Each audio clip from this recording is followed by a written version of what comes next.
And good evening. It's Thursday, December 7th, 2023. I'm Michael, KB9VBR. And I must be Joe, KD9CJX. My phone just buzzed and said, "Hey, we're live." We're live. So thank you, YouTube, for telling me that I'm live. It's And been a happy couple months, holidays guys. here. Happy holidays. It's been a couple months. I haven't seen you all, or at Oh, least, yeah. been on here. So it's a little difficult for me to kind of get back into the swing of things, but I'm here. It's You're um like the prodigal son. You've returned. So well, I'm not your kid by any means. I mean, first of all, you would have had to start at like 9. And second of all, it's like, what have I really done? You didn't kick me out. I didn't leave for any good reason. Just, unlike you, am not casually employed. casually employed. That's right. You're a working stiff. Yeah, working myself stiff is what it comes down to. I think at one point in time, I worked 9 12-hour days in a row. Ouch. Oh, yeah. I mean, it was great. I there was a couple paycheck there where my wife was actually like, you could probably stay around for a while. You could. She's starting to like you now. It wore off pretty quick, but Uh, we got people filling into the room. So Randall, the Triple E down in Texas. Randall's was in there for a while. Actually, I think he came on at about 6:40. Or we finally got a couple weeks ago. We hit operator. I've had over 50 QSOs with him. So it's Holy smokes! yeah. So Well, you can say 51 now. 51. Scott from Maine. It seems like every activation I get him in the log too. So he's going to Mhm. be. It's not going to be long before we see him operator too. So Yeah. Well, you have to have operator with K7. Is it K7 SEN down in Arizona? you know what? It's getting close. I think we're in the 40s. I think so I actually over Thanksgiving I actually got on the air. I All actually right. got St. Croix National Scenic Riverway. I just got out. I had to get away from the family for a little bit during Thanksgiving, and I did a quick 10. But it was like the second or third one, K7SC. I'm like, oh, like I haven't talked to you in a year and a half. There you are. Hello from Tokyo, 99 Well, Corn from Cob. Tokyo, yeah, grits. They're only like 20 hour difference or something like that.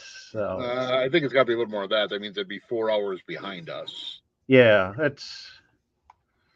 I don't remember. I remember in college, I had a friend that had a girlfriend from Korea, and when he wanted to call her, he would have to get up at 3 o'clock in the morning to do it. Hmm. So. Yeah, that ain't worth it. And girls are nice, but waking up at 3 a.m. to make a phone call to talk to them. Yeah. And probably you're living in the dorms, so they had one phone in the middle of the hall that No, DM we all you. we all we all had private lines then. Oh, wow, that's pretty Yeah, fancy. it was the 80s. Good evening from Huntsville State Park in Texas. So Oh, operating tonight. hey, or something. So Scott's liking the hats. So it's my festive. It My was fest actually a conversation. We had to figure out how to get the hat and the and the headphones. headphones to work. If I could put the headphones on top of the hat or behind the hat, and Yeah. they seem to be sticking to my head so far. So New Hampshire Scout. Good Scout, hey, evening. Scout. Yeah. Oh, here we Nine, go. yeah, it's 10 a.m. on We're at 10 Friday, a.m. on Friday. so they're 21 hours ahead of us. No, no, No, it would be no, it'd be 10 a.m. So that's 10, 11, 12, 13, 15 hours ahead of us. So I 50. guess it wasn't too far off. Yeah. We can't, yeah, Corn Cob, we can't count. We really can't. It's not our. It's just way, way, way, way outside of our league. That's way past what we can do. So, It is. we got a lot of stuff to talk about today, but we also want to answer your questions. So if you've got ham radio related questions, throw them in the chat, and we'll try to do as many of them as we can. So, and No I saw. one line question tonight, guys. I'm not going to help you with your reception. Smokey was asking when's going to be the next camp out. So we need to pick the date. And Yeah, I thought we kind of got an idea of which park we're going to use, but we got to pick a date on it. yeah, we got to secure the date. But we've got a location picked. It's a really nice one. It's in just gonna say it's in western Wisconsin. So we're not going to be way up. We're not going to be way up north this coming year. And It'll be closer to the Twin Cities than you think. yes, it'll be closer to the Twin Cities. So, Well, that means next year or the year after, we'll probably have to go south. Mm-hmm. Yep. So we'll have it. I think we need to make that announcement by the end of the year. Travis is a little bit. He's got so much going on right now with school and stuff. So I think when he hits winter break, we will. And he's got a chance to breathe. He will. We'll set those dates and have let everybody know when that's going to happen. So. Winter break. What is that like? A week off? Yeah. Ugh. Well, the nice thing is I don't have kids in the house anymore, so I don't even have to worry about them being home all day. So. You don't even have to put pants on, technically. I don't even have. No, I don't. Well, most regular days you don't got to put pants on. I do have to drop the packages off. So. Drop the packages off. All right. Okay. I see what you're saying. Oh, and with it being Christmas time, we need deer antlers on the headphones. I was thinking about that if I had some kind of reindeer antlers or something. So, well, we need to have reindeer antlers made out of copper pipe. Oh, there we go. There we go. Oh, I got a question here. The old dog barbecue asks, what would you think of a Wolf River 1000 mega tripod as a backyard antenna since I rent? And I think, it's the nice thing about the Wolf River system and the tripods is that they set up and they tear down really fast. I can have that thing up in 4 or 5 minutes. So if you want to go on the air, it's put it out. You're out. Take 4 or 5 minutes. Once you start playing with it and you get the feeling on the settings, you can get it adjusted really quick. Yeah. Probably the hardest part would be getting that coax, if your radio is inside the apartment, getting that coax inside somehow. But you could probably run it through. You said if it was on the first floor, you could probably run it through the patio door or something like that. Right. So here's a backyard antenna. So I assume you got a little bit of grass back there. Mm-hmm. Maybe think about this. Get like a steel fence post, and just, because you only pound them in like this much, right? Like maybe 12 inches. Pound that in, and then you can get a clamp-on base to the top of that, right? Like they make stainless steel or chrome ones. You have to get them at a truck stop even. But with that 3/8 by 20 threaded inserts, and then you can just mount it on that. And then that way, winter comes and it blows a little bit, that tripod will probably tip over, but the fence post is going to stay. Right? Yeah, that's true. And you could just drape out your radios, and then you just walk out. So if the fence post is up the yay, and pretend I'm standing here, guys. Then your coil is right here, and then you can just go out and adjust it as needed. But wouldn't you have to be concerned or something, if like they're doing yard maintenance or something like that, or? Well, I guess it really depends on where you live. If it's winter out here, the only yard maintenance is going to be shoveling, right? Mm-hmm. I don't know. It really depends on what you got going out there. But I would say, yeah, just put a little fence post out there, those steel fence posts, and run with that. Then the tripod never tips over. Yeah, that's true. And, then the spring you can take it down, and then you don't have any damage to the grass or anything either.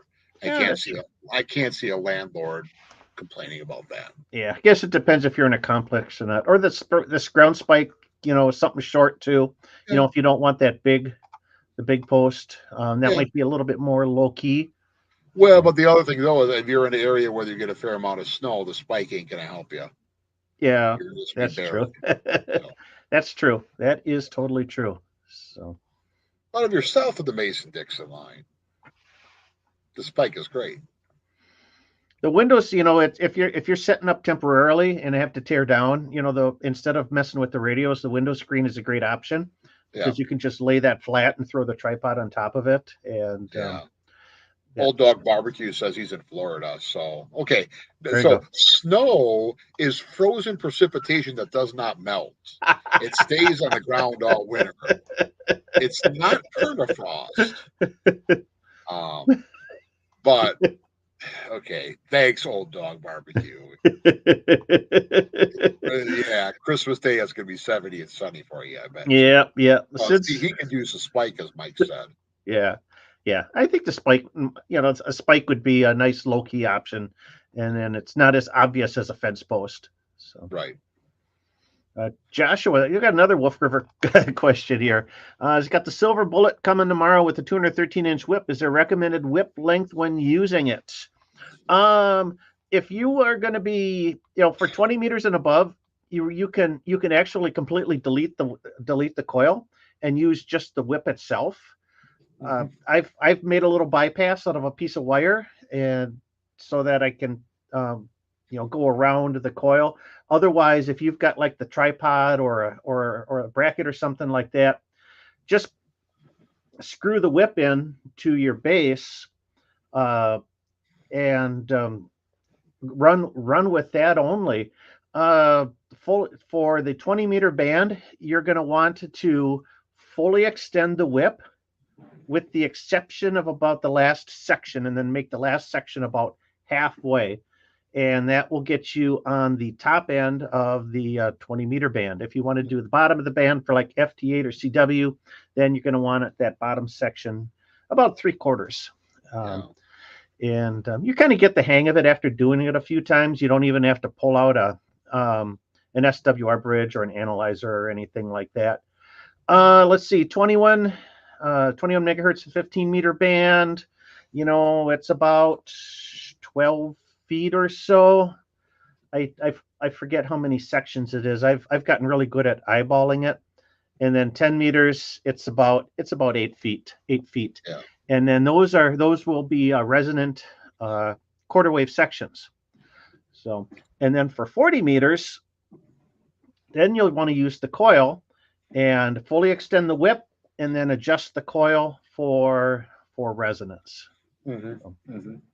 Yeah. So when I was set up a couple weeks ago on 20, I had it fully extended, and I was under 1.5 to 1 across the entire 20-meter band. Yeah. That was without the coil. I didn't even use the coil. I just mounted it right to the base and rocked and rolled. And I whipped out a quick 10 in about 15 minutes. So There you go. You'll find that the higher the band frequency, the more bandwidth that you'll have under that 2-to-1 rate, that 2-to-1 range. But once you get to 40, then you really got to be selective, and that's where adjusting the coil, or if you don't have the or if you have the With the Sporty Sporty 40, 40. Yeah. thank you. Then you got to adjust the whip a little bit. Yep. The Sporty 40 is designed so that if the 213-inch whip is fully extended, you'll be at the bottom of the 40-meter band. Then if you want to be at the top of the band, you'll have to put it in about 6 inches or so. Not a whole lot. Yep. So. But that's how I usually run. I don't use the coil for 20 meters above, and then 40 and 80. Yeah, then put the coil into play. When you were working 30, how were you doing that? Because I think you did a video recently on 30 operating digital. You can use the if you're using the Sporty 40, just shorten the coil until you get resonance on the Or 30 shorten meter the whip. band. Shorten, yeah, not the coil. Okay. Excuse me. Yeah, if you're using the Sporty 40, you shorten the whip until you get resonance. And the 30-meter band so narrow that you cover pretty easily. Oh yeah, yeah. And it's basically unless you're doing CW, it's just data in CW, so there's no phone. There's no phone on that band at all. Right.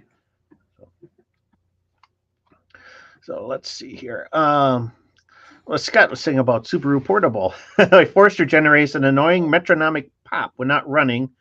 Um, mine, mine does. I get you can hear the sort of that, when I'm um, operating and the engine is running, you do kind of hear the click, click, click, click, click Mhm. that from the alternator. I think I don't know if it's the Yeah. alternator or the fuel pump, but the noise blanker on the radio almost always takes it out. So. Yeah. So the biggest issue with noise from a car is either going to be alternator, ignition, Mm-hmm. um, ABS system, Mm-hmm. or the fuel pump. Right. So if you can turn the car off completely, that's the best. Yeah. But if you can't, um, you can't really ground a car per se. But I know the guys that do a lot of operating mobile will always try to bond everything in the car, and so make sure that there's a good bond strap between the hood and the chassis, the trunk lid of the chassis, and even the muffler and the exhaust. So nowadays, your exhaust hangers are actually rubber or plastic, they're not steel. So there's a capacitance that actually builds up between the exhaust pipes in the chassis. Mm-hmm. So mobile guys will actually run little bonding jumpers from the tips of the exhaust back to the chassis to get rid of that capacitance. Okay. And that may help because remember, if you have a capacitor in series or in parallel with some sort of resistance, it's probably going to create a tank circuit. Yeah. Okay. So, and that tank circuit's going to discharge and it's going to cause all that popping. So that's another thing to consider is maybe do a little bonding, and see how that helps out. Now You don't have to Scott's do, car yeah. is not running. Okay. Scar says the But, car is not but running. So you still got stuff going on in there. You still got electronics. You still got a security system, yep. right? I'm just, just maybe take the positive terminal off the battery and see what happens. When I operate in from the car, I've made it Mhm. a habit to always take the key out of the ignition Mhm. because I've found out that if you leave the key in and if you've got the headlights set to auto, the lights come on and your battery drains really quick. How So did you find that out, Michael? Did you demonstrate this on a video once? yeah, I've had that happen. That's and unfortunate. well, the fortunate thing was I had jumper cables. The And you had a unfortunate battery. and I had well, the unfortunate thing was I there was nobody around because I Oh, was in the middle of nowhere. But uh, yeah, I was able to jump. I actually jump started the car with my lipo battery. So so I've seen this. I've seen it actually done on a job site where someone's car is just completely dead. They take a little Milwaukee 18 or 20-volt battery, find a positive and negative, hmm. hook it up there, and it gives just enough juice. You can get a couple cranks. Oh wow. Right? So once you get a couple cranks, you get that alternator going, then you got a little bit of a Yep. chance of getting it started. So you're never out of the woods if you got a cordless drill in the Unless it's vehicle. yeah, as long as it's not dead, as long as it's not cold, so it takes more Right. than a crank. But Yeah, you're not going to get too many cranks out of it, but if the no. battery's dead and you got one chance, so that's it. Make sure you got a Yep. little extra wire, of course, but I carry one of those little jumper boxes with me now. mhm, And they've got lithium batteries in them, and they work really well. It's yeah. you just plug it, connect the terminals. You wait about 15 seconds, and then the car turns over. So Yep. Yeah. Or be like Mike, KB90ED, and have two batteries in his truck. he's killed both of them too on occasion. More than once. I've been So there. yeah, yeah. So I don't know about the car not running unless there's stuff going on in the background.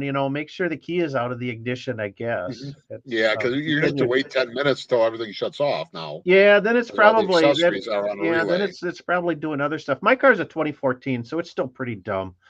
So just like the driver. just like the driver. That's Yeah. right.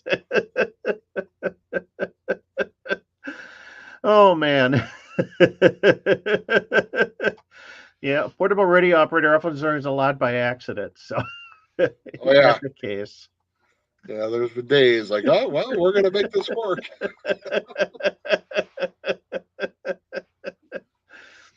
I actually had a friend in college. I kid you not. Taillights went out on his truck, and it was because his truck was so rotten that the wires just evaporated. So Hmm. he rewired the taillights with coax cable, 75 ohm, like RG9 or whatever, RG11, because that's all we had at the time. So Yep. through the rust holes, he fished a little coax to get back up front, and Oh then man. positive and negative, and then, hey, he had taillights and he could go to work.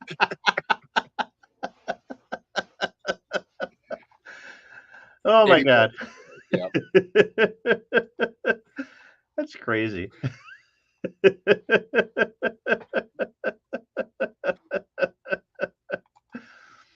All right. So Hey, what are you going to do if you don't have any money? That's all you got. You yeah, got some yeah, coax. Probably ripped it out of the apartment place he was renting. I don't know.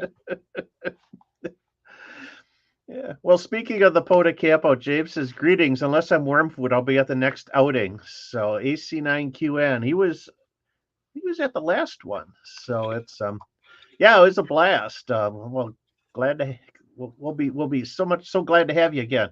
And they're talking about having one in Illinois in the end of March, and I might travel down for that one. So Illinois. Do you really want to Illinois. go to Illinois, Michael? Eh. Well, I guess if we can make like five separate activations on the way down and back, it ain't There that you bad. go.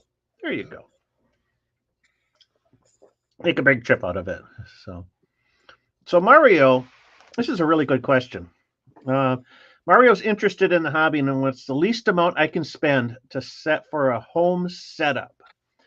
So Well, I that's mean, not that if you play your cards right, yeah. you know. Get to know somebody, and you'll end up with the donated equipment. Yeah, like there's a guy for a while there. I'd stop over his place, and like every time I stopped over, something came back with me. One time it was an air compressor.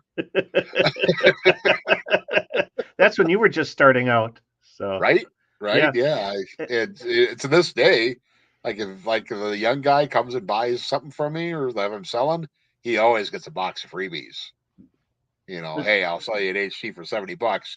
Here's a bunch of other stuff. Take it a with you. bunch of other stuff. Yeah, getting it's and a lot of people will say, well, just get yourself an inexpensive like handheld radio and in an external antenna. It's I don't know, $50 for a handheld and another whatever for the antenna gets is probably as cheap as you go. There's good and bad at doing that, but I think you can get going, for a basic VHF setup for under $150. So, Yeah, so I think you can get the cheapo 20-watt mini mobile radio, mhm. right? For like $150. You need a power supply, so that's probably another 50. Or you could just get a And then battery for that. Yeah. or a battery, right? But even a battery is going to cost 30-40 bucks unless you got them Yep. laying around. Yep. Um, and then you got to get an antenna outside. What's the J pole going for now, Michael? Oh, they're about $50. So, Okay, so about $50. If you want to build one, you can build one yourself. They'd probably save a few there. mhm. And then you got to get some coax. So, but if you shop around, if you're on Facebook Marketplace or Craigslist, you could probably find a used 2 meter radio for under $100, Yep. right? And if you talk to your friends, maybe someone gives you some coax or someone's got an extra 2 meter antenna, and then you're on the air. And you're on the air. Yeah. Yeah. Yeah. And if you get involved with like a local, get involved with a local club or something like that, usually you can, people will loan you stuff to get started too. Oh yeah. And, you know, Go to the just Swap Fest, go to Amp Fest, see what's cheap. go to a ham fest with somebody a little more experienced, and then they'll set you up right so you don't. Right. Yeah, there's always a deal. I mean, and never pay full price at a ham fest. Always argue about the price. Always. You can always get a deal. So Mhm. these palatial surroundings didn't come from day one. This is Yeah, this here, I just looked. Been licensed for 9 years. This is what 9 years gets you. It Mhm. hasn't quite got me to divorce yet, but this is what'll get you back here. Yeah, this is 20 some years, but the camera doesn't show the rest of it on the other side of the basement. So Well, that's because I think the city would be over investigating to make sure that they didn't need to condemn your place. They saw the crap. But then again, I should talk. yeah. But Yeah. if you really want to get really want to get started cheap, if you really want to get started in an efficient manner, yeah, try to link, like Mike says, get involved with the local club. There's going to be somebody that's going to want to help you get on the air. Mhm. So Mhm. Absolutely. yeah.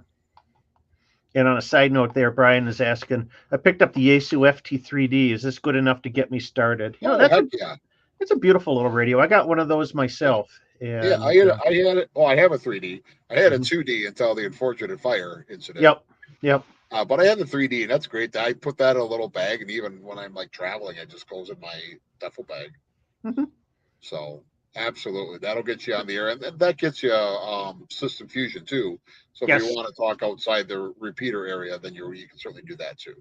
you could even get fancy, get a little mobile quarter wave antenna mag mount, and then use it in the car as you're driving around Hmm. too. Hmm. So, Absolutely. mhm. All right, and we'll take one more here, and then we'll probably get into the break. So it's Joshua's asking here, other than hammers, do either of you have a preferred logging software? I like to use hammers for my like parks on the air logging, but I don't really use it for much other than that. So if I'm doing, I'm not a big contester, but if I'm doing like a QSO party or a contest or field day, something like that, then I guess my fallback is one of the N3FJP applications. So Hmm. their Yeah. purpose, and he purpose builds his logging programs for each like contest or event that you're going to be using it for. Although he does have a general logging app program called AC Log, which is very nice. So Right. I guess between the two, that's basically, it's if I'm not using hammers, I'm falling back on one of those N3 FJP applications. So Right. Yeah, I'm in the same boat with that. Hammers is for POTA, but like on a Saturday, like one of the big contests, like mhm. CQ Worldwide or sweepstakes, I'm probably using the N3 FJP. Yep. The nice thing about that one is if you're working with friends, you can network. Yes, you You can. have one, you can submit one log, and those are more for contesting, Yeah. true outright contesting. Hammers really hasn't got into contesting. However, you can do like Winter Field Day and a couple of other ones with Hmm. it. But if you're going to do field day or anything where you're pounding brass or something, N3 FJP is probably the best. It's really good. It's reliable. I think the only downside with it is it's Windows only. Yeah. So if you're on a different platform, that's not gonna, that might not be an option. It You really sounded like Travis here for a second, Michael. well, a lot of people like to use their tablets and their phones now, and that's something you got to think about that. But So every year, right around Memorial Day, discussion comes up between me, Travis, and Michael, and always leads to what am I going to use for a login program because I don't have a Windows machine. Well, Travis, you've been doing this for 15 years. Maybe you should just buy a junker PC and just use that for logging for the one time a year instead of saying, "Well, I'm going to go try all these out." He does it every year. Every yeah, freaking year. every year. And then I side text Michael, here we go again. Right? Right, Chris? Because we're doing it again. He's not listening. He's probably real busy right now. So I'm going to rip on him a little bit. Yeah. But here we go again. And then he said, well, I'm going to try this one or this one. Or I know Python. I'm going to write one myself. Yes. Every year we use a different program too every year because I know. And so I think next time I get a new laptop, I'm just going to clean this old laptop off, give it to him, and say, "This is your logging computer, Travis. It's okay to have a Windows machine." Ain't that the case? Oh, geez. And that's what really grinds my gears.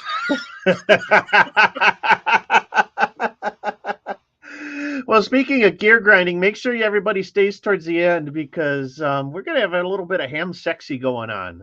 Ooh, yeah. Ham sexy. I probably should have said that at the beginning of the show, but yeah, I don't know. They probably started turning it out a lot quicker than they are now. Yeah. All right, Flatlander. They haven't updated hammers for the new parks. No, they have not, and it's the version that's still the latest version is like almost 2 years old. It came out January of 22, I think it was. Oh, so it's getting, unfortunately the program's starting to get a little long in the tooth. And when new parks started coming in, because it's the hammers has got a internal database of all the park numbers, so you can if you put the park number in the my park field, it automatically verifies what that park is, so you got the number right.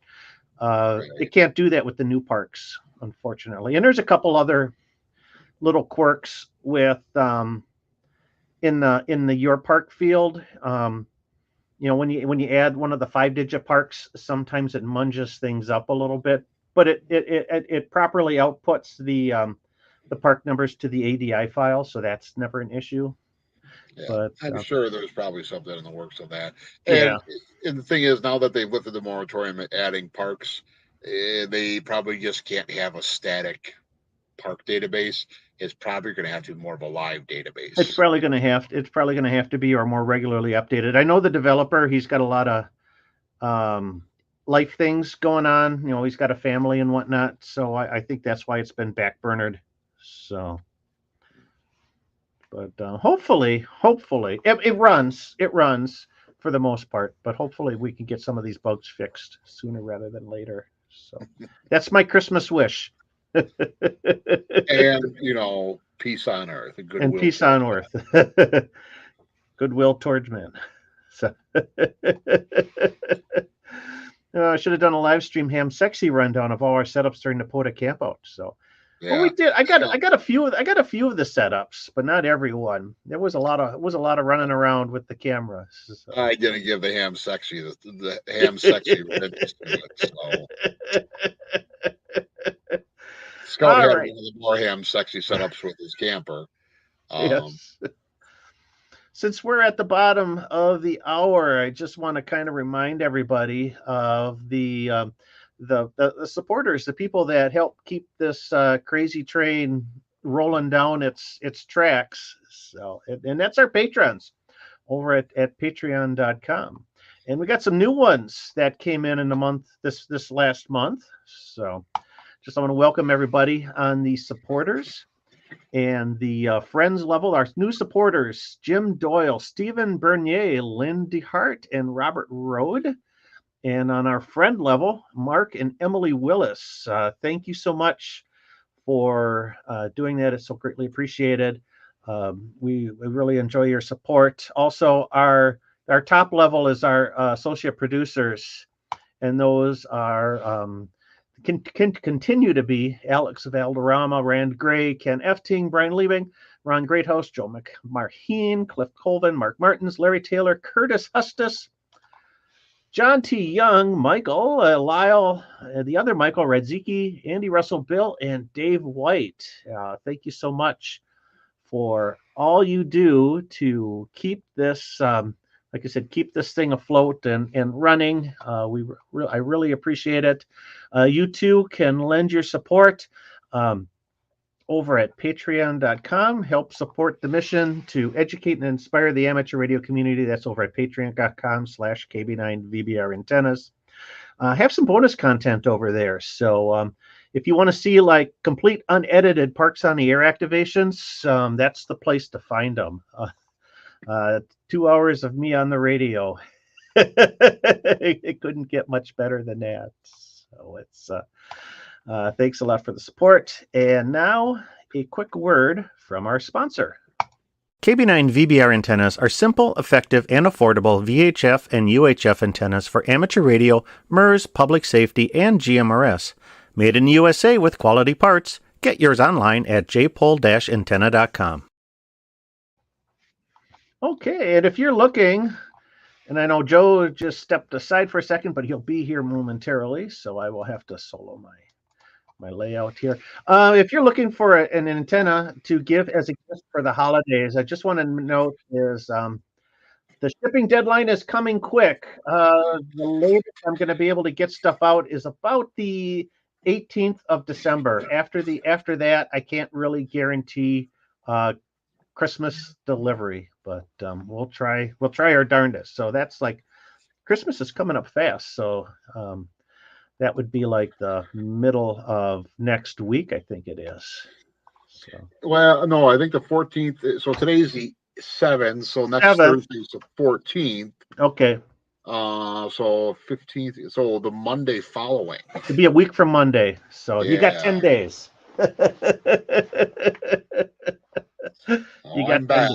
So in case you didn't hear, I had the washing machine going in the background. I washed a couple of pillows. Like, I'm going to shut that up before it goes into final spin cycle, and it gets like, you know how pillows you put them in there, it's going to get off balance, and it's going to go, you know. Thump.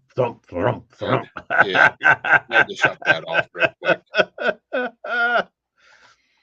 All right. So, I just want to kind of talk about Joe. You've got a new toy. Well, I have a box of parts, or a bag of parts. So, in this, the envelope, please. Michael does his annual gift video for Christmas, and I had just purchased the Pixie kit, 40 meter CW QRP radio, right? So for $10, it's a great little project. You get a fully functional CW, 1.5 watt output. It is rock bound, so I think 7.23, 1.4. What was the other two frequencies? I don't remember what the other frequencies were. It was 7023, 7060, and it was 7122. Right, so 7122, right in the edge of that. The 40 meter technician portion, right? Yep. So here is the bill of sale here. I like to thank you, but then I like this. Extra is just some stuff to throw in your junk box. So there we go. N1 ZAX here, our friend, just throws in a bag of parts. An extra bag of parts. Look at that. There's a couple crystals in there. There's a mini USB. I think there's 2 mini USB ports there. A couple little IC. I think these are either a transistor or they're like a voltage regulator. A big Rubicon cap that will not fit on the board. And some resistors and caps and stuff. So extras. I'm always a fan of that because I blow stuff up. The instructions, it doesn't give you like a step-by-step by any means, guys. So you're going to have to kind of play with this. Here's a schematic. Let me get that up a little closer here. Look, I'm gonna have to keep you on the solo, I think. Oh yeah, so. Go there. You go. Please embiggen me. There, and you can get this on the Pixie Kit website too. Okay, you don't have to take a screenshot of what I'm holding up here. We'll pull the website up in a second. So right, and then we have the list of components, and then a layout of the PCB right here, so you kind of know where everything is going. It is in that wonderful Chinese English fonts. Yep. Okay, but it's not like it's bad. It works just fine. So in here in the Pixie, there aren't a lot of components. Here is the PCB. that's about 2x2 square. It's not all that hole big. through. Yeah. It's all hole through, so you don't have to have any fancy soldering equipment to do this. A It's standard, nothing a decent surface little, mount. Yeah. yes, no surface mount.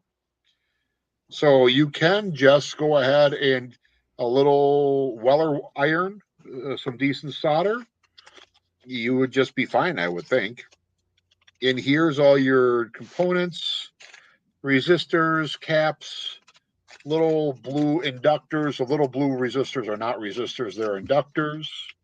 A little 9-volt power jack, headphone jack, a little variable resistor. And this runs off of LM386.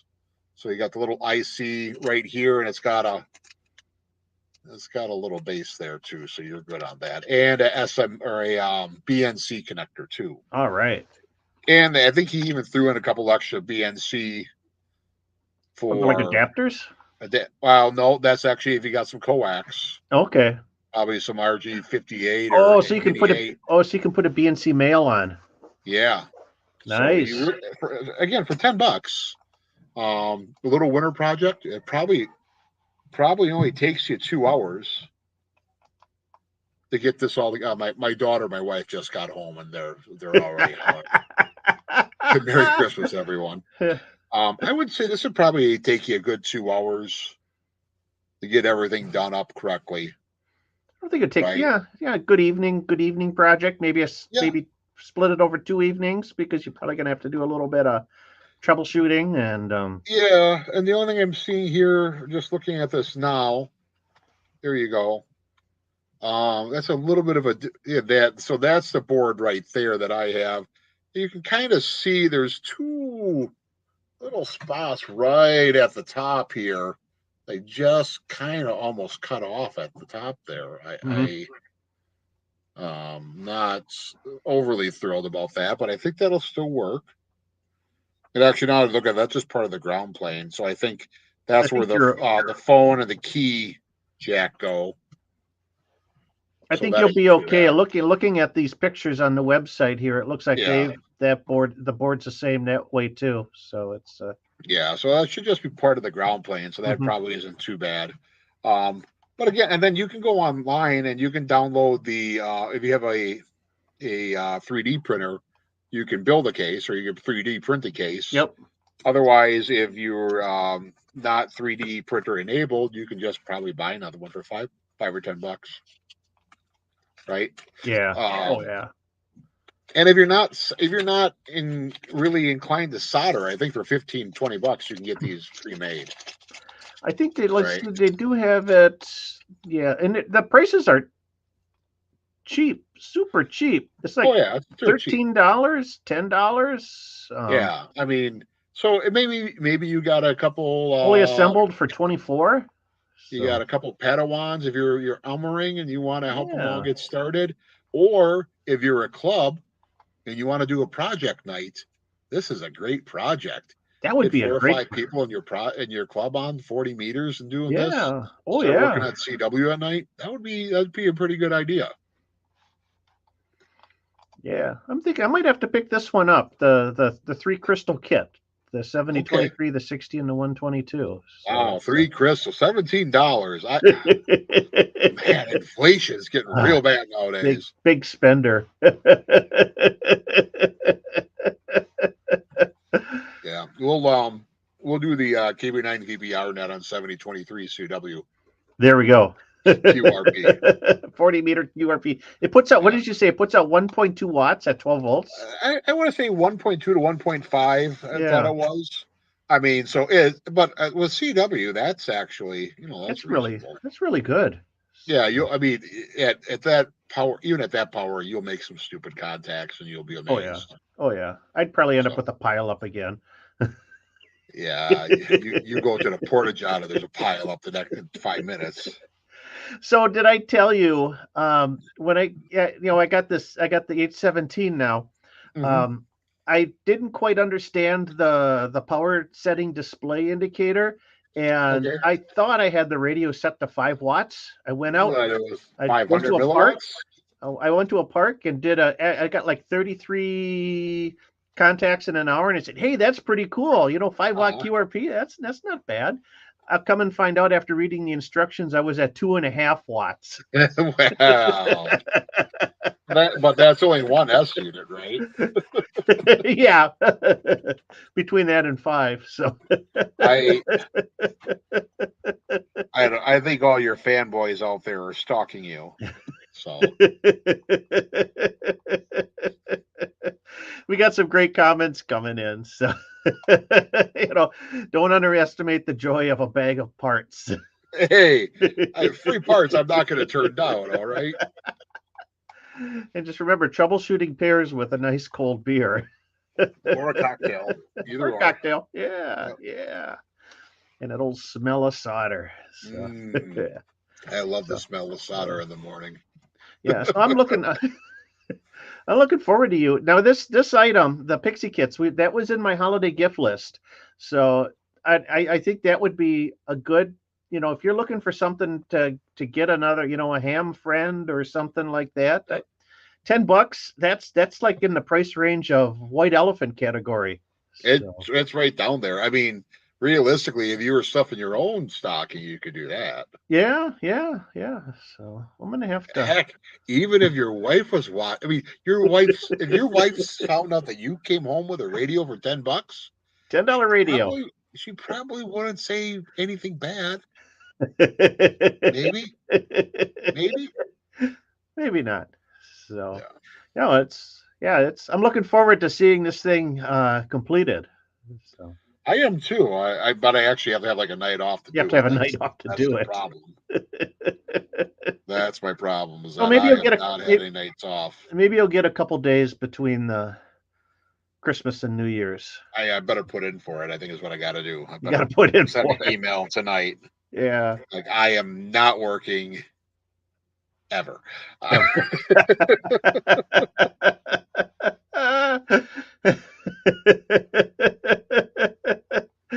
Ever. Oh, so yeah. See, you got you on ham alert. So he's got me on ham alert. We never made a contact. Well, we got to fix this. So I'm pretty sure I'm going to be out tomorrow afternoon. So it's it's supposed to be like 50 degrees out tomorrow. 50, yeah, it's in the beginning of 40s. Yeah. So, and I'm working on I'm testing the new antenna. So it's I've been working on a video for that. So I'll have it on the air tomorrow. Probably around between the hours of noon and 3:30 Central Time. So, which park are you gonna be activating? I'm going out to Hatley to the Mountain Bay Trail. Okay. If I park in the Hatley Library parking lot, that's the trailhead parking area. So. Oh, you could just go to the dump too. That would work. I could, but if I'm at the library, then I can twofer with the Ice Age Trail. Oh. The Ice Age Trail doesn't join the Mountain Bay at the landfill. But so the Ice Age Trail is behind the landfill. It's behind the landfill. Because I've actually hiked that, and then I was like, "What is this?" Like, "Oh, it's a landfill." That's unpleasant. We call that the solid waste facility. Yeah, it's solid, all right. Oh, so, Scott wants to know if I'm going to be QRP or QRO. I guess that is a good question. We'll see what the sun brings us. If propagation looks good, I might be QRP. The last time I did QRO or 50 watts out there, I was on 20 meters and I had a 2-hour long pileup. So first world problems. First world problems. So yeah. I don't get how you could do that every time. Again, you have stalkers. It's the only way I can say it. 15 meters even was last week. I was on 15 meters and it was just solid. So I've been going to the higher bands just to get, just so it's not so crazy insane. Yeah. But it's still been. Now, is this weekend the 10-meter contest? Yes, it is. Okay. So stay away from 10 meters. Yeah. Well, Or that maybe work 10 meters. You never know what you'll find. well, 10 meters won't start until 0 100 on Saturday. So Yeah, for Friday night, Friday 8 night o'clock. about 7 o'clock. Yeah. But I'm planning to be on the 10-meter contest. Okay. Do a little bit of it. I was gonna collect some signatures in the morning so I can run for office again, and in the afternoon probably do a little bit of 10. I put up a new antenna, so we should. We still haven't perfected the 10-meter J pole, but we're working on it. Actually, I got a 10-meter J pole now. Is it copper? Wire. Okay. I built a wire one. Oh, no. When you get the 10-meter copper one, you let me know. I can't afford that right now. Yeah, no. The methods will be lighted up behind your house waiting for that to fall Yeah. down. It's 26. It's the wire one is like 24, 26 feet long. It's big. And yeah, so I had to get through a line in the tree, and I got it hanging up there. Talked to a guy in Seattle this afternoon. He was hitting me. I don't know how much power he was running, but he had a hex beam at 50 feet, and he was coming in S9. Yeah, he's probably pushing 1,000 watts. My lowly J pole was an S7. Oh, well, yeah, 100 watts to 1,000 watts. Yeah, okay, so that's probably yeah, probably it. He's probably around 1,000, 1,500. Could have been. He could have been. It was a beautiful signal. but the J was working too. It had nice, kind of low noise, and at least it had lower noise than my other antenna. Yeah, a strong signal. So yeah, I'm really excited to see what this is going to do in the contest on Saturday. Oh, good. Yeah, hopefully I don't have to work this weekend, and I don't have family around, so I might be able to get on too for a little bit. Oh, there you go. There you go. I've worked Africa or Northwest Africa on 10 meters, so yeah, anything is possible with that band. That's right. That's right. Especially on that. I think I even have Japan on 28 megahertz. Oh wow. Right. Yeah. I don't think I got Japan on. 10. Yeah, you got to play the gray line with that. Yeah. That. So early morning or early evening, just as sun's setting or rising, play the gray line quite a bit. You'll be happy. I know you don't count Japan as or I don't you don't count FT8 as real contacts, but I got Japan on 15 meters on FT8. So. Oh, why'd you just work them on System Fusion too? Talking about DX, one I got was at the POTA campout. Oh, the VK. Yeah. It's someone I'm big in this one quickly. But VK3YV, and that's Tony down under. And this was at the POTA campout on October 15th, or is it the 6th? No, on the 15th. And we got him. We got not one but two contacts that morning. First on 40 meter FT8, and then about a half hour later, 45 minutes later, 20 meter phone. So perfect. Yeah. So it's legit. I was excited. Yeah. I had to use one of my Global Forever stamps to send him a return card. So I have a couple just in case. But now that you say that you worked on two different frequencies, this weekend, so the FCC made an exception this weekend for Pearl Harbor Remembrance Day. Oh, you can work military stations that are calling. Okay. So this is much like Armed Forces Day. If they're calling on their frequencies, which are just above the hand band, so like 4.0405, so around there, and I think there's a 40 meter one as well. Yeah.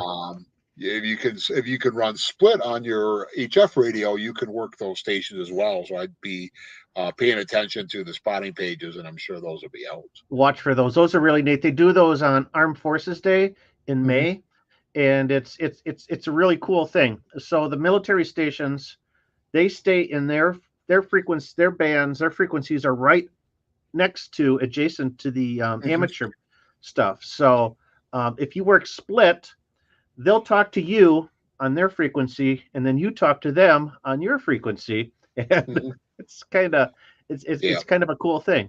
And they'll call out what frequency they're listening to. So this is a Yeah. great opportunity to learn how to work split on your radios. Mm-hmm. They may actually also be on 60 meters, so be listening to that as well. I bet you they will. Yeah, I bet. Yeah. So neat. Yeah. Today is Pearl Harbor Day, unfortunately. Well, Yeah. so 82 years now. 82. Yeah. So if they were 18 when they were at Pearl Harbor, they'd be 100. On the local news, they were interviewing a veteran, and he was 16 because he said he had another year of high school yet, and then he enlisted in 43. So yeah, that would be Well, 43 was 2 years after Pearl Harbor. So he was in his upper 90s. So. Yeah. There ain't gonna be many left. Yeah. I thought they said 131,000 World War II veterans left now, and they're losing 131 a day. No kidding. Gee. Yeah. So yeah, it was another 10 years. I remember it was only 15 years ago that the last World War I veteran died. Yeah, that's true. Probably another 10, 15 years in the last World War II veteran. And it was, to me and to you, Michael, at our ages, our grandparents were all World War II vets. Oh yeah. Actually, my grandfather and my great grandfather were both World War II vets. Something I never knew was that. So, because my grandfather was significantly older than my grandmother, there wasn't a lot of difference in age. Maybe like 10 years difference in age between my grandfather and my great grandfather. Yep. They both served in the Pacific, actually, not together, but they had both served.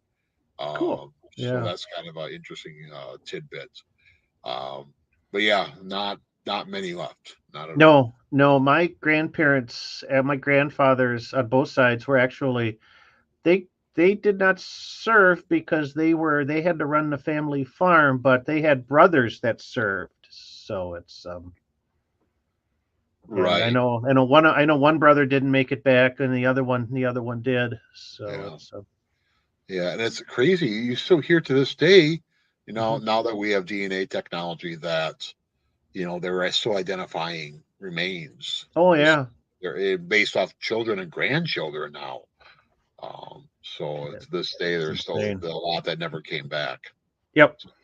So, oh man. So yeah, crazy. Yeah, time just marches on. So, but speaking of marching and hiking, Scout says Ice Age Trail. I want to arrange a date this summer to get as many Wisconsin POTA active at the same time. So, Shane, do it. I'll back you 100%. Yeah, I will. There are some spots on the Ice Age Trail. You can go back there and no one will ever find you. Great places to operate. I found a new spot on the trail I need to see, and it is in Rusk County, in the western part of the state, in the Blue Hills. Okay. They're called Fesselmeer, Fesselmeer, Fesselmeer, and it's the glaciers built these sort of valleys of talus stone, and it looks really like otherworldly, but it's this valley of rock, both sides 80 feet tall and about 1,000 feet long. So, oh wow! Just sort of created by the and that's in Rusk County. It's in Rusk County in the in the Dipoles. So see if I can pull that up. Pick up a Fesselmeer, Rusk County, and let's see if I can get an image of it.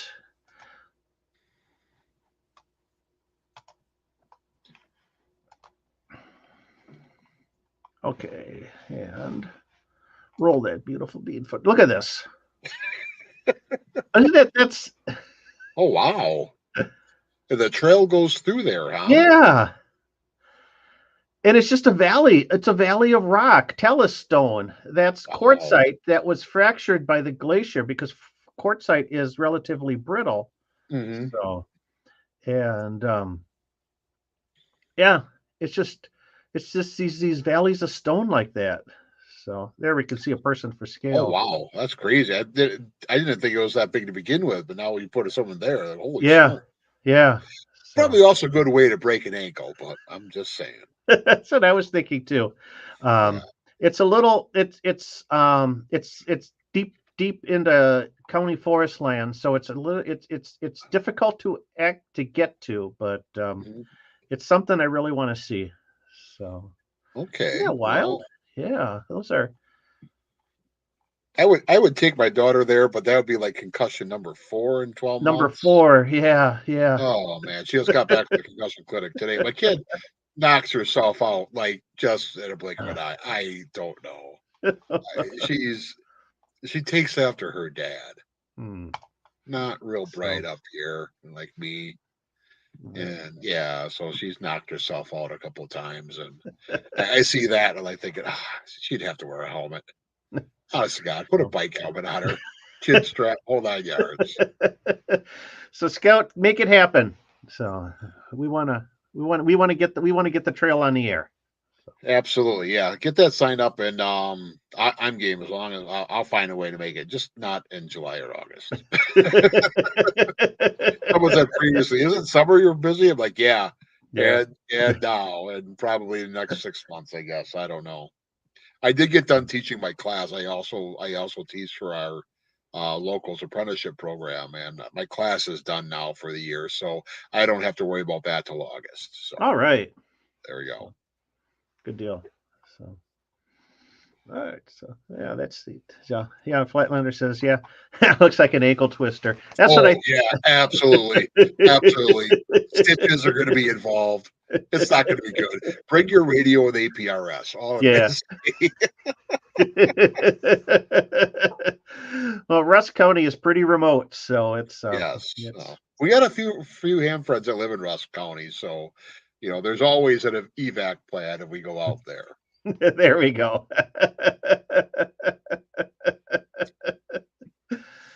So let's see. Is it Lee. doesn't Chris KC9NVV live out there, or does he live No, he's north up. of He's there? up north. He's up near Okay, near Scout. He's in Polk County, I think it is. okay. So Polk and Rusk are right next to each other, I think. kind of, Something like sorta. that. So He it's could just drive down and help us out. yeah. So Lee was out. 20 meters this morning was good. 18 contacts in 40 minutes. So not so bad. Not bad. Hey, Yeah. 50 watts with the hustler. I got a hustler. I got to get it on the air sometime. you So got just about everything. it's you see deals at a ham fest or Right? whatnot, and Or Chameleon sends you a new one. or Chameleon sends me a new one. They used to send them to me, but then now they just send them right to Michael. Like, you Yeah. don't care. Now I don't get any free antennas anymore. I was like rolling in antennas for a while, and then it just all dried up. Michael gets them Yeah, then now. now I get them all, and I gotta do stuff with them. Yep. So. Next Hamfest you go to. Hey, All right. So okay, got a question here, and I think this is a good one. So let's see. So a friend here likes hunting POTA. He's a hunter, and he wants quite often a POTA activator chooses a frequency that is too close to a scheduled net and is being blown out by the net operators that use a kilowatt or more. I feel sorry for that activator who might not be hearing the net going on. Is there a frequency guide available that shows an activator which frequencies and times to steer clear from while activating? Well, everyone needs to share the frequencies they're licensed for, but some of these nets have operated on the same frequency for decades. I've asked the same oh yeah, question 3 years ago on a POTA Facebook page, and haven't really come up with an answer. So, there ain't. you know, So a good example was 2 weeks ago when I operated, mm-hmm, I found a good frequency in 14 or on 20 meters. Called 3 times, frequency in use, and I started working it, and I got 4 or 5 calls. And after about 10, 15 minutes, I started hearing some squawking in the background. yep, Sure enough, a net just faded in. So it's just how the game is played. You're the little guy. You're going to kind of have to juggle a little bit to get around that. Yeah. Um, every guide I've ever seen for nets, I mean, a lot of the times they're old. They're in ASCII format, and they're on some geospace they website that's still on Yahoo they were now. probably shared via teletype all these years. Right, So someone got them off a BB or a bulletin board system, right?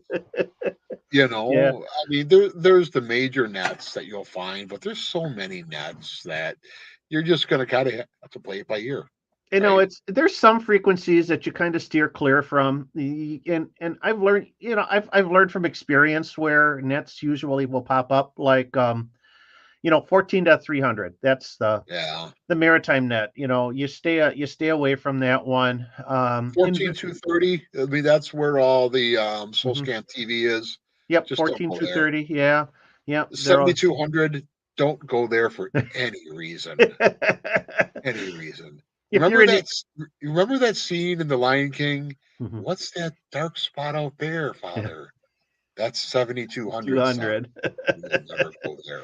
Yeah, if you're Never, in the ever go to 7200. 200. Yeah, if you're in the Midwest, on 40 meters, 7258, Mid 7250, cars. Yep. yeah, mid cars and south cars, 7255. Um, But you know, mid cars and south cars, if you want to get a quick signal report and make sure your radio's working, check in there real quick. oh yeah. By all means. And you don't necessarily have to say it's a point of contact to log the damn contact, right? That's the That is key. true. You could be That is working another contest and you yeah, could log yeah, them as long as you're absolutely. still following the POTA rules. Those count Yes. for POTA. So, I've checked into mid cars to test a new an antenna or radio and get a signal report. They're always helpful.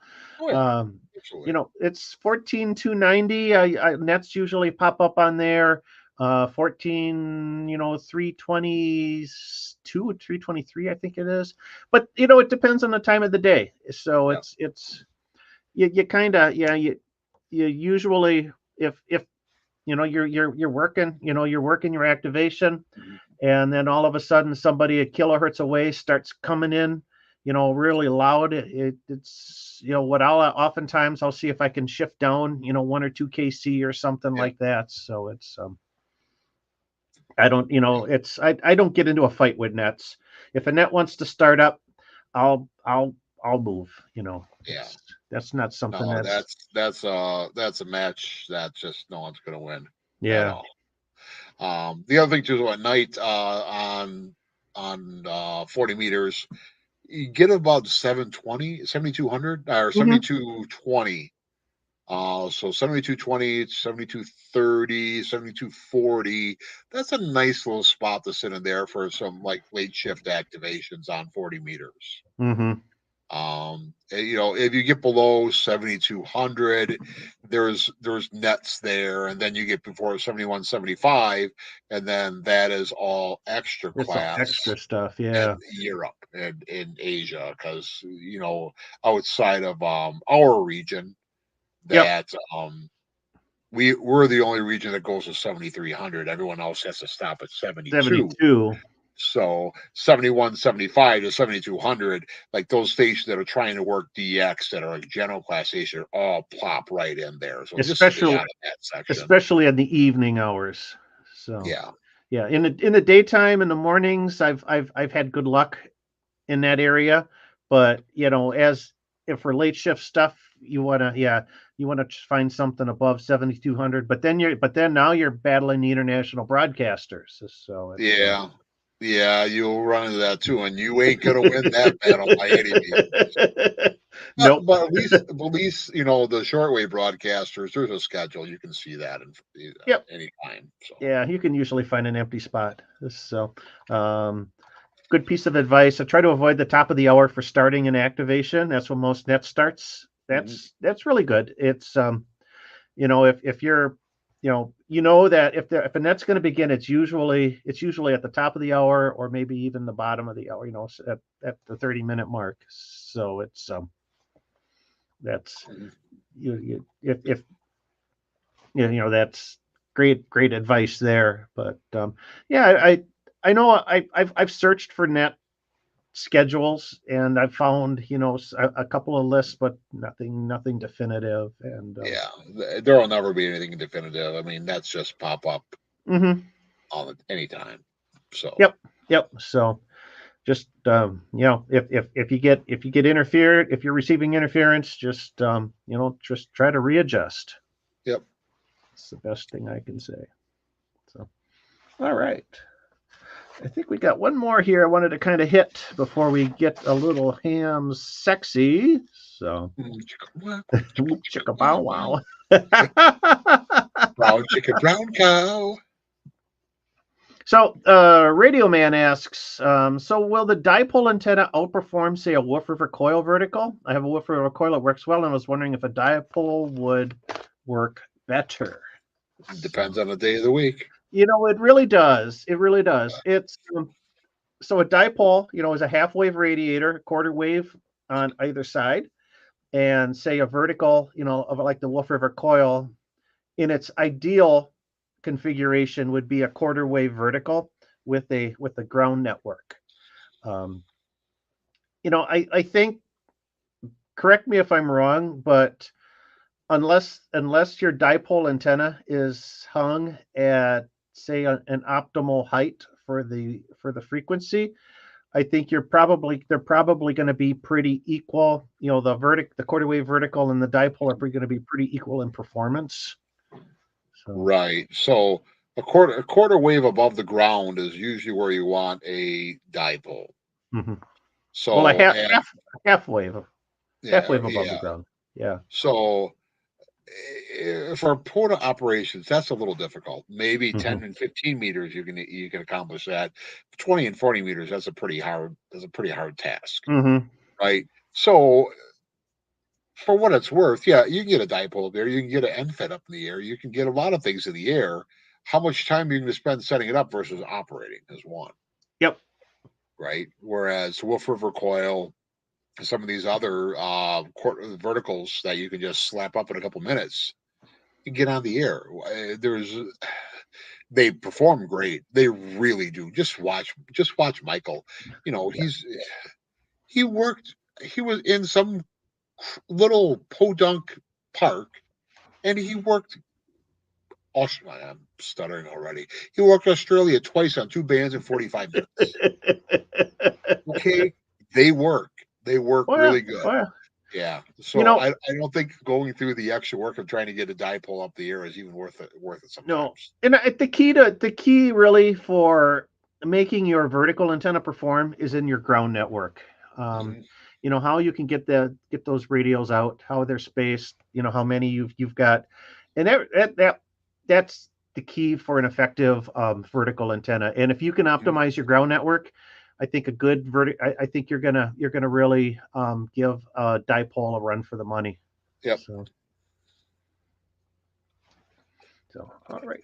We got good evening from KA8VBR. Oh, imposter. My doppelganger has your evil twin has entered the room. Oh, can we just call him Wario? Matthew, speaking of the dipoles, have a horizontal dipole 8 feet off the ground, hit 47 countries so far. I think an Antron 99 in the air will make a big difference. Probably not. There again, it appears to be working. Yeah. 8 feet off the ground. I mean, that's very endless. So, it goes straight up. But the right band conditions and the right situation, even endless, there's a theory of thought that an endless antenna hung terribly running QRP at the right point in the solar cycle, you will work the world better than 1,000 watts on a tower. The way that the propagation works. Okay. While a majority of your RF energy is still going to go upwards, there's still going to be a certain component of it that will go out in an optimal radiation pattern. So and then what goes up doesn't necessarily have to reflect down right away. Sometimes, based on some of these atmospheric conditions in the troposphere or in the ionosphere, it may go up and it may go out almost like a mushroom cloud. Yeah. Okay, so now that we're getting towards the peak of the solar cycle, 8 feet off the ground may actually work pretty damn good. Yeah, and the vertical antenna, I think, like I said, with the ground network, if you can optimize a ground network for it, even though I don't think the Antron specifies that it needs ground radios or counterpoise at all, but I still think it would run well with one. So if that's what you're looking for, vertical antennas it can be used, very effectively for DX. Depending on how, if you can elevate them a little bit. So so that would be an option too. So, all right. I just want to say hi. This came back a little bit earlier, but Smokey, thank you so much for your support. I really appreciate it. Sorry I didn't get back to you now, but thanks again. So with that, you know what? I think we're getting to be about that time, Joe. Oh boy. All right. I am. Wait a minute. Let me put on my. Oh, hold on. What do you got? We'll get you into the mood.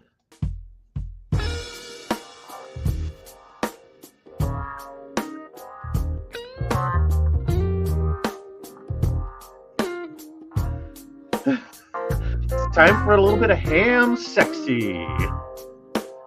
My 14-year-old daughter's watching this, and she had the weirdest face come on. There she is, right here. Yeah, the absolute wrong time. You better go upstairs. Tell your mom to prepare. We only got 20 seconds of ham sexy. I can play it again, so maybe we'll play it. Yeah, I'm done for the night already. Thanks, guys. All right. Nothing to ruin sexy time than the kid walking in. All right, Michael, what do you got for ham sexy? Okay, so we got something. Kind of somebody's got what's going on here. All right. Well, first off, we're going to start off, because this is your questions answered. We're going to start off with a question. Just a question. If an EMP went off, won't DMR and Yaesu digital be down? What 2-meter radio would take an EMP blast? Oh yeah, you better hide it someplace deep. I can tell you where.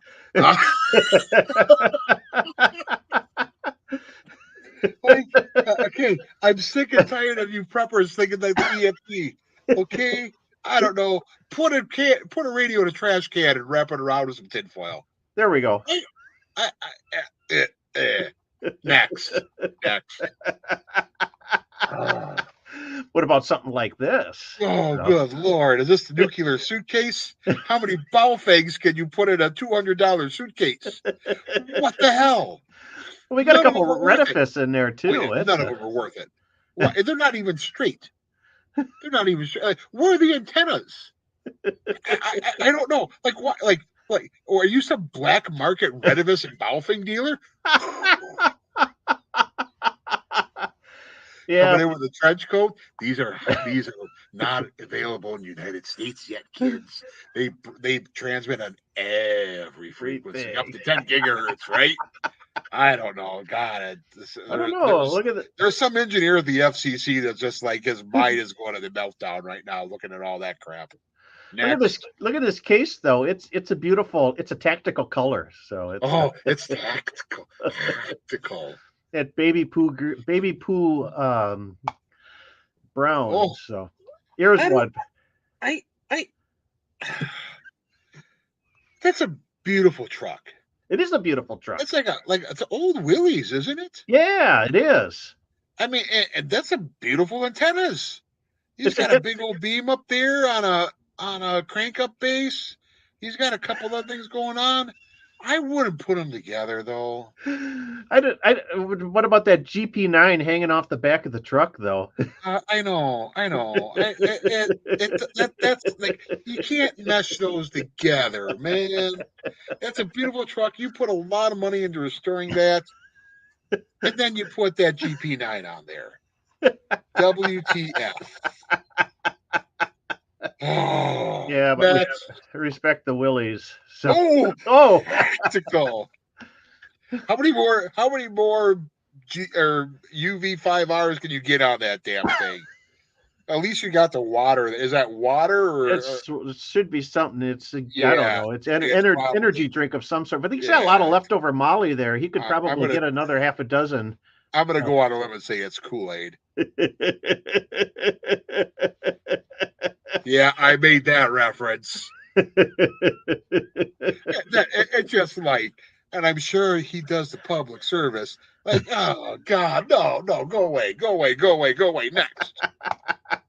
Lift kit is for ground clearance. Get the antenna higher. It helps the takeoff angle. You're right.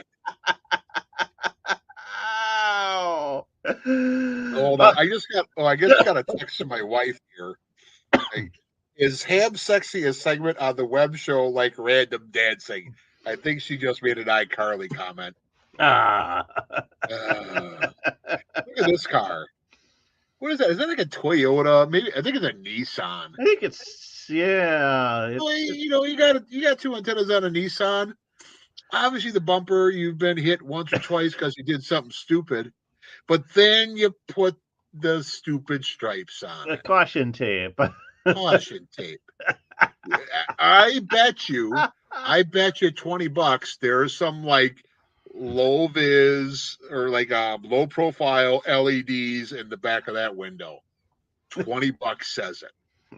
I'm sure there is. Yeah, the dash is probably falling apart because there was 6 radios duct taped in there. Next. Oh, here we go. Oh, this one on Marketplace. You know what? I'm not even mad. No, now that is actually a purpose right there. I mean, that's a Rover. Okay. Yes. Okay. I mean, there's the dicking around that we've seen. Okay, guys, like these vehicles, that's a Rover. The only thing that's for is actually for like VHF microwave. He's got the big old 6-meter beam up there. It's got the pneumatic mast, so that goes up probably 20, 30 feet. It's an old That's TV truck. Yeah. It's an old TV truck. For $5,000, I better get the phone again here. Carrie, what are you buying for Christmas? Have you bought me anything for Christmas? Maybe. I mean, for like honestly, like when I was working the past couple of weeks, that's like 2 weeks of paychecks. I could probably paycheck there. You could be Yeah, ham sexy and yeah. got to drive down to Arizona, but hey, dude, text me your digits. We'll talk. Is this available? Where I'm going to put the van. You can't pull it in the garage. I'll park it at Michael's. There you go. I already got a pneumatic mast in the garage. Yeah, we know what happened with that. Yeah.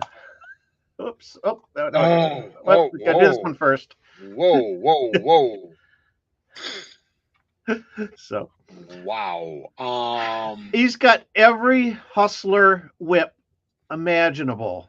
Right. So this is kind of like if you get the glove with all the rings, then you can wipe out half the population of the universe. This guy is like a villain here. He goes and like half of existence is wiped out. He's got it all there.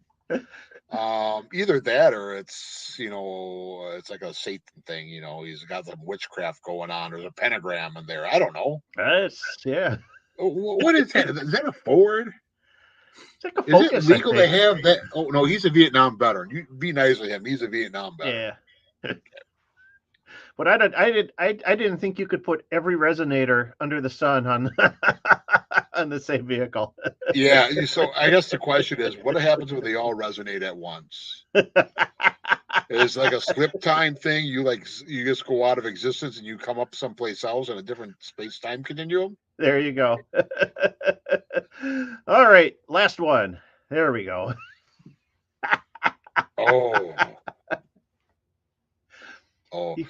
Wait. So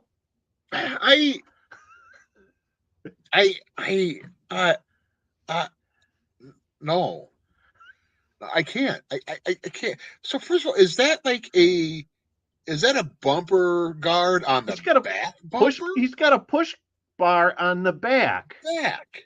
Yes. Okay. We're gonna ignore the booty patrol.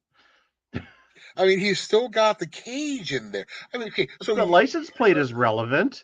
Yeah, absolutely, because you're gonna have to have something there, otherwise you're impersonating a cop. Okay. Now, Michael, as a former owner of a Crown Vic police interceptor, there's like, the utilitarian version of it, and then this is just, something's wrong with this guy. I did not have the external light bar. No, and you did it all. You also didn't have booty patrol. I did not have booty patrol on the outside. All right.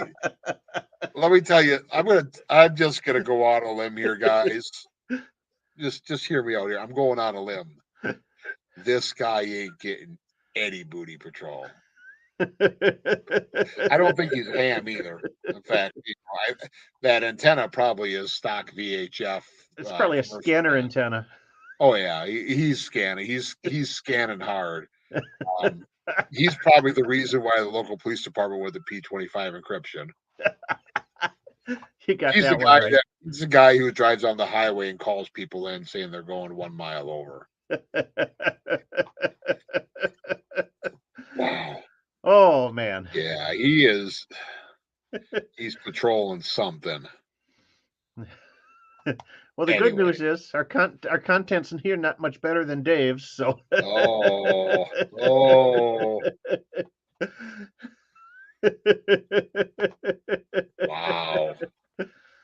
So hell. Okay. Yeah, Bo said he's got the right thing here. We should do Ham Sexy Live at Dayton Hamvention. That's Ham Sexy Live. I like that. So we get them to line up and they'll pull into the shot and we'll go over this. That's what we're gonna do. We'll walk through the parking lot. Everybody else has got their live stream through the flea market. We'll just walk through the parking lot. I'll have a Camelback full of Jägermeister. We'll go that route. Guess you'll need it.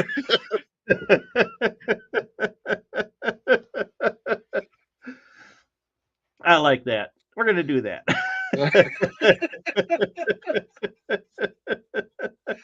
That's going to turn out awful. I don't know what else you would be expecting. So. No. Right. Well, as bad as it'll get. Anyways. All right. One last thing before we shut her down. So we'll play out the actually we should probably play out the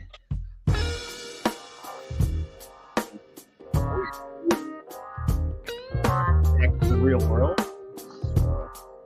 Is this off your OnlyFans site?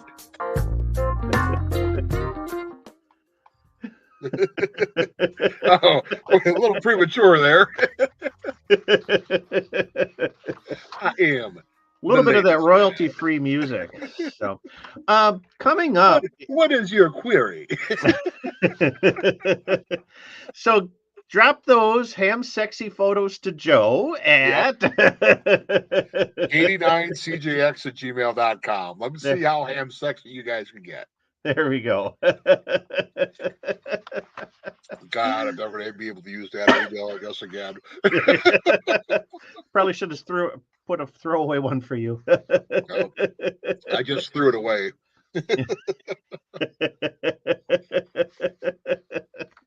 All right. Before we close down, I just want to say one thing. Coming up in January, there's an event called Winter Heat. And this is a VHF event. I'm going to pull up the page here quickly. Let's see here. And starts January 1st, and it runs through the entire month of January. And what it is a it's kind of a contest. It's kind of an event, a special event. You want to make VHF contacts, as many VHF contacts as you can. And the wintertime January, February is really a great time to do that, because if you're in the Midwest like we are, you can really get some good inversion layers, some tropoducting. So even though it's colder than blazes out, warm air aloft will take those VHF signals and just take them, take them at just about everywhere. So registration, you can find that at hamactive.com. You can set up an account, and basically this is the winter heat kind of takes the epicenter is sort of like in central Illinois, but they've got people like all over the US doing this now. They logged over 130,000 contacts last year in the last year's event, so it's a pretty big deal. And then you get points for VHF simplex contacts that you can make. Go to it. It's at hamactive.com. You can get the full details and the registration, and hopefully, maybe we should still have to pick a day in January and see if we can set up on Rib and hit some of these people down in Illinois. Yep. And January is coming up, so we also know what that means. Mm-hmm. Break out the grog, boys and girls. It's Winter Field Day. Winter Field Day. That's right. We'll be talking about that next month. We'll bring up winter heat again in on the January live stream, because then you can actually see the interactive map in action, which is really cool. First 5 minutes of the live show I've ever seen. What have I stumbled into? This is just the OnlyFans preview, boys. Well, of course, we front load the good stuff, and we're at the bottom of the barrel right now. Hey, some of the best congressmen subscribe to our OnlyFans, or former congressmen. Team Replay is your friend, so back her up and. Oh Lord! Don't worry, I'm Sexy will be reposted, guarantee it. All right. With that, just want to remind everybody's our next live stream is going to be Thursday, January 4th. Everybody have a happy holiday season. Yes, just take some time off, have a good time, family, friends, eat way too much. Have a good time. Have a good time. It's been a rough year, everyone. I get it, everyone. It's with all the things going on in the news. Turn off the news. Have a good time. Mm-hmm. Maybe have a cocktail. Turn off the news. Maybe scroll through some Ham Sexy stuff. Get on the air. Make a few contacts. Right. That's what it's all about. Yep. So, big happy holidays to everybody. Yeah. So we'll see you in the new year. It's gonna be a good one. So. It's got to be better than 2020, right? You think?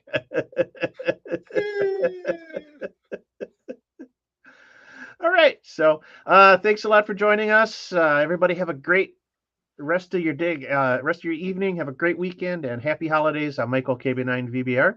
And I'm Joe, KD9CJX 73. 73.